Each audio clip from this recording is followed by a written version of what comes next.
Cette vidéo raconte brièvement l'histoire de la radioactivité artificielle et de sa découverte, jusqu'à la découverte de la fission.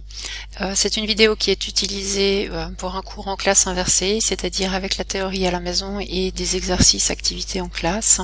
Entre les petits extraits, vous trouverez les questions qui sont posées dans un quiz Moodle. Si vous souhaitez répondre à ces questions, il faut appuyer sur pause car elles n'apparaissent que quelques secondes. Venue de la philosophie grecque antique, l'idée d'atome a fait son entrée dans le monde de la physique à la fin du XIXe siècle. Mais comment s'est forgé le modèle de l'atome? Marie Curie ouvre la voie en 1898 en isolant le polonium et le radium, deux éléments radioactifs émetteurs de particules alpha. Pendant 30 ans, ces particules, issues de la radioactivité, vont servir de projectiles pour explorer l'atome et appréhender petit à petit sa structure intime.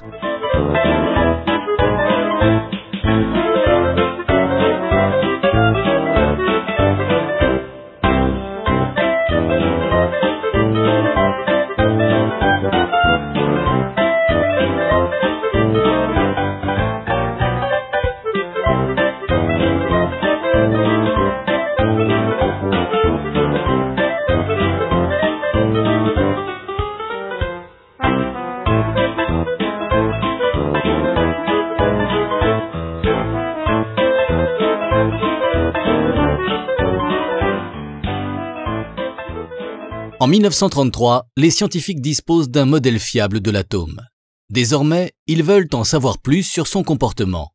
En continuant à bombarder la matière, ils vont aller de surprise en surprise.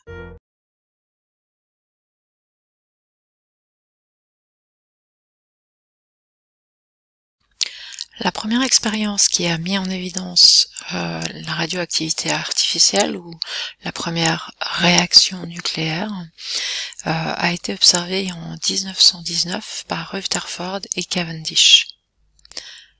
Dans une boîte fermée, ils plaçaient en fait différents gaz et en l'occurrence une source radioactive émettrice d'alpha.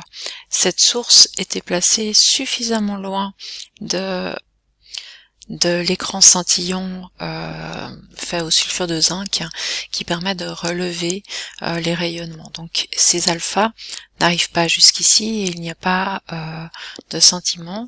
Les gaz qui ont été précédemment utilisés n'ont permis de relever aucune scintillation, donc aucun rayonnement qui n'arrivait jusqu'ici. En l'occurrence, c'était le cas par exemple si on remplissait la chambre avec de l'oxygène. Et ce qui a été observé, c'est que si on remplissait la chambre avec de l'azote, eh bien on observait quelque chose qui venait rayonner sur cet écran. Alors en 1919, Rutherford et Cavendish n'ont pas été capables d'expliquer encore ce phénomène, ils l'ont simplement observé.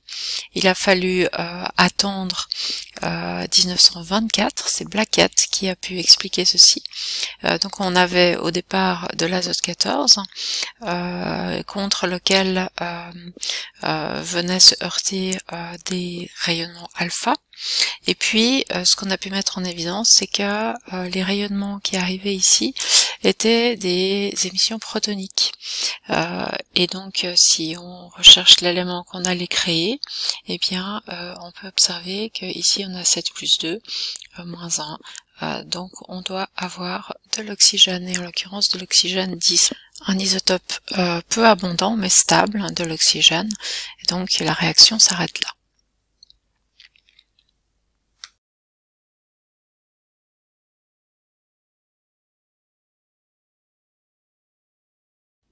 Une autre expérience connue de radioactivité artificielle est celle réalisée par Frédéric Joliot et Irène Joliot-Curie, la fille de Marie Curie, dans laquelle ils bombardent une feuille d'aluminium avec une source alpha.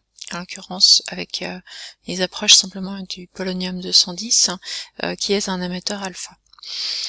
Et ce qu'ils observent, c'est que lorsqu'ils approchent ce polonium, donc cette source alpha, peu importe finalement que ce soit du polonium, eh bien des rayonnements sont émis. Deux types de rayonnements sont émis, des bêta+ et des neutrons.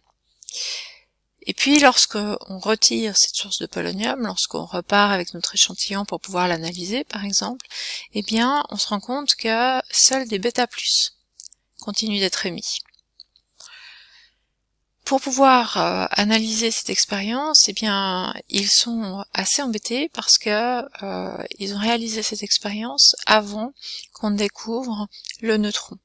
Et donc on avait une connaissance incomplète de la structure de l'atome. On imaginait l'atome comme un noyau positif avec autour uniquement des électrons, mais on n'avait pas cette connaissance du second type de nucléon qui était le neutron. Il faut donc attendre du coup 1932 pour qu'on découvre le neutron. Et du coup, suite au congrès de Solvay auquel ils ont assisté et où ils ont pu découvrir ce neutron en 1934, eh bien Frédéric et Irène Joliot-Curie arrivent à terminer le raisonnement. On a donc de l'aluminium 27 qui est bombardé avec des alphas, et puis en l'occurrence ils découvrent que le rayonnement qui est émis, eh bien c'est un rayonnement neutronique. Avec ceci on peut déduire ce qu'on obtient ici. En l'occurrence on obtient du phosphore 30, et le phosphore 30 eh bien est un phosphore auquel il manque des neutrons. En l'occurrence l'isotope stable connu du phosphore est le phosphore 31 qui lui est stable. Ce phosphore 30 est donc instable et il va être émetteur de rayonnement β+. Et donc on retrouvera du silicium 30 qui lui est un élément qui est stable. On comprendra donc que lorsqu'on approche la source alpha de l'aluminium, eh bien on réalise la première équation qui transforme l'aluminium 27 en phosphore 30 et relâche des neutrons, et donc on enrichit cette plaque d'aluminium 27 avec du phosphore 30, et lorsque on ne garde plus que cette plaque d'aluminium 27, eh bien ce phosphore 30 reste présent et lui continue de se désintégrer en relâchant des β+.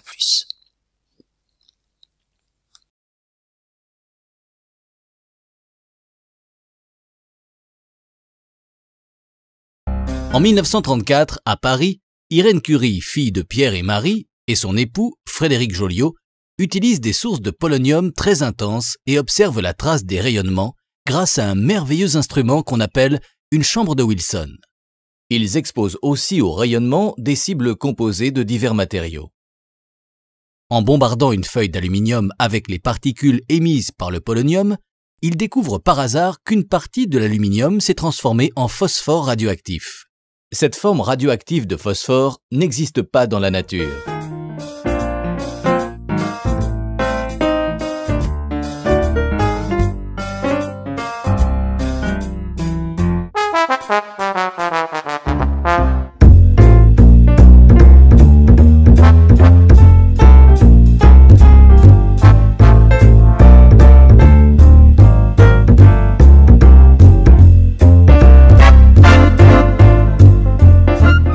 Il est donc possible de fabriquer artificiellement des atomes radioactifs, des radioisotopes.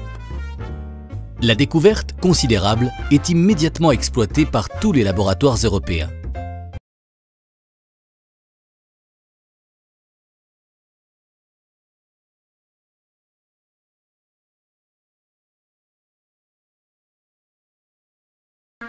Les physiciens s'en donnent à cœur joie pour créer de nouveaux radioisotopes.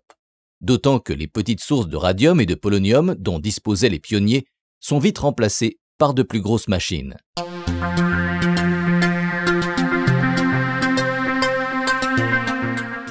En 1937, Frédéric Joliot installe le premier cyclotron français dans son laboratoire du Collège de France. Son assistant place un échantillon que les particules vont venir frapper. Un cyclotron est un accélérateur de particules. Il permet d'atteindre des énergies bien plus élevées que celles obtenues par la radioactivité naturelle et de réaliser des collisions variées en changeant soit la nature des projectiles, soit celle de la cible. Le principe en est simple. Un champ électrique accélère les particules tandis qu'un champ magnétique les fait tourner suivant une trajectoire en spirale jusqu'à leur éjection vers l'échantillon. L'irradiation de l'échantillon donne alors naissance à des radioisotopes. L'expérience ici est destinée à Irène Joliot-Curie qui vient récupérer un échantillon irradié. Les radioisotopes formés ont souvent une durée de vie très brève. C'est pourquoi elle se rend rapidement au laboratoire de l'Institut du Radium, créé par sa mère, Marie Curie, afin d'étudier leurs propriétés.